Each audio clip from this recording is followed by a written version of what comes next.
दबाएं जी। बिस्मिल्लाहिर्रहमानिर्रहीम। जनाब स्पीकर, शुक्रिया जनाब।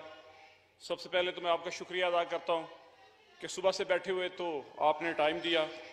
जमानी साहब आप बैठे हैं, अभी करते हैं इसको टेकअप तो अभी टेकअप करते हैं जी।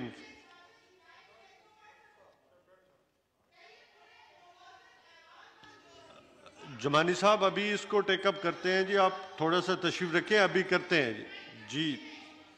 हाँ जी, कोरोना वायरस के फ्रंट लाइन पर काम करने वाले लोगों को सलाम अकीदत पेश करता हूँ। और दूसरे नंबर पे जो इस गवर्नमेंट ने जमानी साहब मैंने कहा अभी आप इसको टेकअप करते हैं, आप तशरीफ रखें, अभी टेकअप करते हैं जी। शौकत अली एहतसाब प्रोग्राम शुरू किया, उसके बारे में मैं सबसे पहले तो हाफजाबाद की जो आवाम है 59,000 के करीब खानदानों को और 70 करोड़ 80 लाख रुपया जो मिला, इसका मैं हुकूमत का शुक्रिया अदा करता हूँ और इमरान खान का शुक्रिया अदा करता हूँ। अब इसके ऊपर बड़ी बातें हुई बेनजीर इनकम सपोर्ट प्रोग्राम के ऊपर।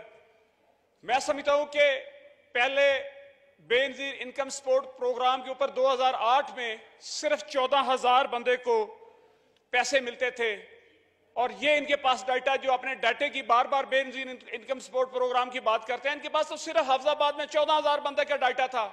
अब 60,000 बंदे का डाटा है। ये जिस डाटे की बार बार बात करते हैं, इसमें वो कैसे तकसीम होता था कि अपने एमएनएस को, अपने एमपीएस को फॉर्म मिलते थे, वो आगे जाके अपने हवारियों को देते थे और उसमें इतनी करप्शन हुई कि उसकी एक मिसाल आपके सामने, कितने लाख लोग वो पकड़े गए। अल्हम्दुलिल्लाह ये गरीब लोगों के दलील तक और मुस्तहिक लोगों तक ये जो इमरान खान का एहसास प्रोग्राम है ये पहुंचा है। और यकीन करें, गरीब लोग की जितनी दुआएं इस हुकूमत को दी हैं, ये हमें ही अंदाजा है। भूखे को तो रोटी चाहिए। किसी ने सवाल किया एक एक दो, उन्होंने कहा जी 2 रोटियां। तो ये बेनजीर इनकम सपोर्ट प्रोग्राम वाले जो कहते हैं कि जी ये हमारा प्रोग्राम था जी, ये है, उसमें सिर्फ 14,000 बंदे थे। अल्हम्दुलिल्लाह अब हाफजाबाद में 60,000 बंदे जो है ना इस प्रोग्राम से फायदा उठा रहे हैं जी। इसमें बड़ी बातें पिछली हुकूमतों ने की। इमरान खान को तो पहली दफा मौका मिला। मैं अपने डीएचक्यू हॉस्पिटल के हवाले से बात करूंगा ताकि मेरा डिस्ट्रिक्ट हाफजाबाद एक पंजाब का सबसे बड़ा दूसरे नंबर पे डिस्ट्रिक्ट है और पाकिस्तान का दूसरे नंबर पे है और पंजाब का पहले नंबर पे डिस्ट्रिक्ट है हाफजाबाद डिस्ट्रिक्ट। इसमें जो डीएचक्यू 93 में ये जिला बना और 1980 में ये एक टीएचक्यू हॉस्पिटल बना। उसमें 60 बेड का टीएचक्यू था। अब 2006 में अल्हम्दुलिल्लाह हमारी हुकूमत थी, 126 बेड का हमने करवाया और पिछले 10 साल से इसमें एक बेड तक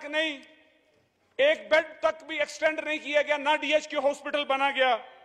और मेरे जिले के अंदर बीएचयू 34 थे, 36 थे और पिछली हुकूमत ने एक बीएचयू तक नहीं बनाया गया। बदकिस्मती हाफजाबाद की 12 लाख आवाम की कि जो फेडरल मिनिस्टर रही हेल्थ की वो हाफजाबाद की थी और हेल्थ में उसने एक कमरा तक नया नहीं बनवाया। क्या हॉस्पिटल की मैं बड़ी बात करूं, वो क्या बात है। और आज भी मेरे हॉस्पिटल की ओपीडी 3500 से लेके 4500 तक है मरीजों की।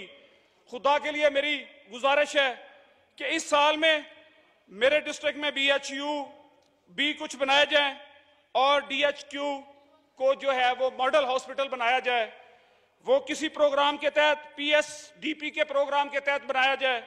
और उसके बाद मेरी गुजारिश है कि हुकूमत की किसान दोस्त पॉलिसी में पिछली 10 साल की हुकूमत ने पास्कू एक जमींदार को बहुत बड़ी खरीदारी में सपोर्ट करता है। पिछले 10 साल इनकी क्या पॉलिसी थी दूसरी हुकूमतों की कि एक पटवारी के पास जाए, पटवारी तहसीलदार से पास जाए और पास्कू के सेंटर के ऊपर जाए तो वो शनाख्ती कार्ड की पर्चियां डालें, फर्दें लेके डालें तो कुरानंदाजी होती थी और 1 एकड़ के ऊपर 18 बोरियां मिलती थी। अल्हम्दुलिल्लाह आज इस हुकूमत ने हमारे दौर में जी 18 पे 18 मिलती थी जी। और इसमें इस 2 साल में कनक की परचेज हुई है, गंदम की परचेज हुई है, उसमें अनलिमिटेड बारदाना, कोई कुरानदाजी नहीं, जितनी जो जिम्मेदार चाहे वो ले। और इस हुकूमत ने 50 रुपए रेट में भी इजाफा किया और बाइज्जत तरीके से किसानों से गंदम परचेज की। और मैं समझता हूं कि यह भी इस हुकूमत की एक बड़ी कारनामा है जिम्मेदारों के ऊपर। बाकी वापडा की बात करते हैं जी, मोटर्स के ऊपर पिछले दौर में 8 रुपए 35 पैसे ट्यूबवेल का यूनिट रेट था और इस हुकूमत ने 5 रुपए 35 पैसे कर दिया। यह भी किसानों के ऊपर एक हुकूमत का बहुत बड़ा एहसान है। बाकी मेरी ताकि डिवीजन लगती है गैपको, गैपको के अंदर इतनी ज्यादा चोरी थी बिजली चोरी, जो कि पिछली किसी हुकूमत से कंट्रोल नहीं हुई। अल्हम्दुलिल्लाह इस हुकूमत ने आके उसको कंट्रोल किया और जितने भी वो चोर पकड़े गए उनके ऊपर FIRs हुई और चोरों को जुर्माने पड़े और वो सरकार के खजाने में पैसे जमा हुए और उससे जो वापडा की डेवलपमेंट है वो गैपको के अंदर शुरू हुई है। बाकी मेरी गुजारिश यूनिवर्सिटी के हवाले से, पिछले 10 साल में पिछली हुकूमत ने मेरे डिस्ट्रिक्ट के अंदर एक छोटा सा कॉलेज बनाया जो कि 12 लाख की आबादी का डिस्ट्रिक्ट है और पिछली किसी हुकूमत को तौफीक नहीं हुई। क्या इधर इंसान नहीं रहते, इधर बच्चे नहीं रहते? तो अल्हम्दुलिल्लाह इस हुकूमत के अंदर मेरा जो है वो कैंपस भी बना है यूनिवर्सिटी का और मैं चाहूंगा कि हाफिजाबाद में फुल फ्लैज यूनिवर्सिटी होनी चाहिए। वाइंड अप करें जी। फुल फ्लैज यूनिवर्सिटी होनी चाहिए। खान साहब अगर तुसी आज आ ही गए हो तो मेहरबानी करो सानू बोलन तो दो। बाकी मुराद से अच्छा, बाकी मेरा जो हल्के के अंदर सुई गैस का इशू है जी, खान साहब वो मैं जनाब स्पीकर जनाब के साथ, आपको पता है कि मेरा एक हाफिजाबाद के अंदर बहुत बड़ा इशू है सुई गैस के हवाले से। वो इशू ये है कि 17.5 करोड़ रुपया अगर मिल जाए, भट्टी साहब वाइंड अप प्लीज। 17.5 करोड़ रुपया अगर मिल जाए तो अल्हम्दुलिल्लाह मेरे हाफिजाबाद के लोगों के लिए एक बहुत बड़ी बात होगी। ना तो उधर प्रेशर डाउन होगा और जो ऑनगोइंग स्कीमें चल रही हैं वो भी कंप्लीट हो जाएंगी। इसके ऊपर पहले भी मैं असेंबली के अंदर बोला हूं कि जी मेहरबानी करें कि गैस के हमें पैसे दे दें, नया पैसा ना दें, जो लैब्स फंड है उसमें ही कम से कम वो दे दें। अगर उसमें अगर आपको रूलिंग देंगे तो हाफिजाबाद की आवाम के ऊपर आपका जनाब स्पीकर बहुत बड़ा एहसान होगा।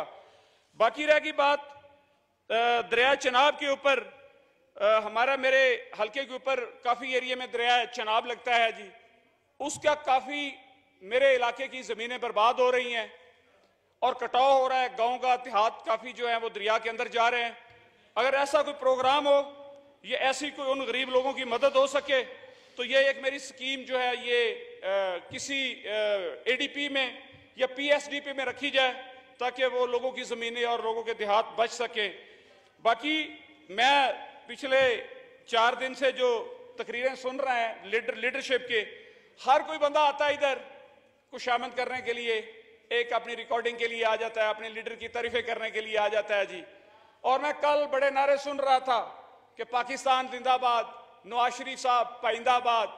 यार वो अपने अपने अगले टिकट को और अपनी हाजिरी लगवाने के लिए, उनके वेल विशर बनने के लिए खुशामदें कर रहे हैं। खुदारा ये एक ऐसा आह्वान है जिसमें बजट की स्पीचेस हो रही हैं और बजट के हवाले से बातें हो रही हैं, तो इधर भी इनको लीडर अपने अपने लीडर को प्रमोट कर रहे हैं। उन लीडरों को खान साहब पहले भी अपना पिछले 35 साल से हम देख रहे हैं। शुक्रिया जी। सर 2 मिनट दे दीजिए। 1 मिनट साहब आप 17 मिनट ले गए हैं जी।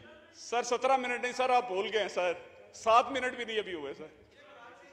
अच्छा जी स्टार्ट। बोले क्या मेरे जी?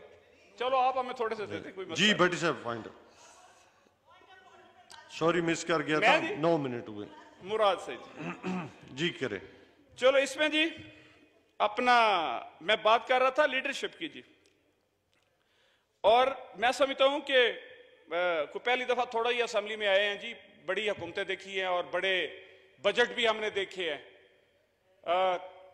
काफी पिछले दौरों में काफी चीजें देखी हैं। जो सबसे अच्छा दौर जिम्मेदार का रहा, डेवलपमेंट के हवाले से रहा, वो 2002 से 2008 तक था, जिसमें काफी चीजें अप्रूव हुई, स्कूल बने, कॉलेज बने, रोड्स बने।